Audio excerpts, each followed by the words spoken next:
Is there a sense of excitement around the Ravens with what you guys have done or what the team has done with the wide receiver position? Sammy Watkins, Bateman, Tylan Wallace. I mean, there's a pretty significant upgrade. I guess the only way you can talk about that.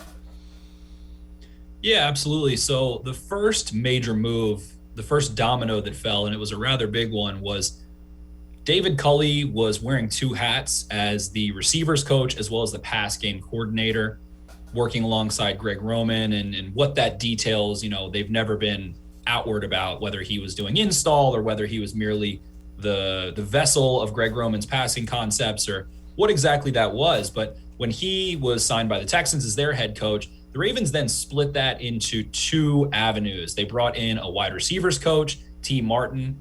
You might remember him from his Tennessee days and maybe being drafted ahead of Tom Brady. And he was a prolific quarterback for the Volunteers back in the day, but he's had experience with USC. He's worked with Robert Woods and Juju Smith-Schuster and tons of NFL talent out there. He also worked with South Carolina. So tons of experience there. He's a fresher mind. They think that he's going to bring in an approach of how to deal with this younger receiving core a little bit more so than David Culley, who has been in the NFL for over 20 years. So he's going to be fresh. Then the Ravens also brought on Keith Williams, who is Tyreek Hill and Devontae Adams and a litany of other receivers' personal receiving coach, and has been an offensive coordinator in college at the collegiate level. And he is expected to shake things up and get involved with the running backs as well and the entire pass game coordination. So that was the first major piece.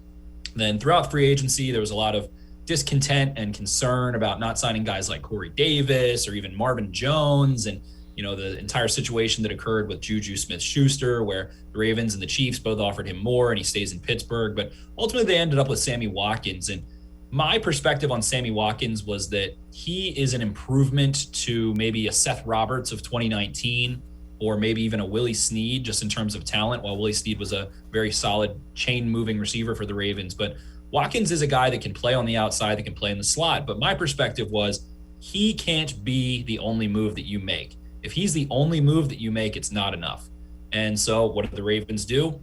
They go get the glass slipper of kind of the Ravens Twitter world and the Ravens Nation, Rashad Bateman in the first round, someone who is one of the most complete outside wide receivers that can play X. He's very difficult to press. He's physical. He has a long wingspan, a big catch radius. He works well at all three levels. So someone who's bigger and smoother, but not as quite large as Miles Boykin, who is a pterodactyl of sorts, but hasn't been able to get his head on straight in games and hasn't been a consistent target that has drawn the confidence and trust of Lamar Jackson. And then they double down and go get best player available in Tylan Wallace, who a couple of years ago, right before he tore his ACL, you're talking about a potential first-round player who went to Mobile, and I got the pleasure of seeing, and he really shined in the Senior Bowl and showed that he can play in the slot and do some different things. So there is a ton of excitement. This has the potential to be one of the top 3, 4, and of course, maybe even the best receiving cores in Ravens history.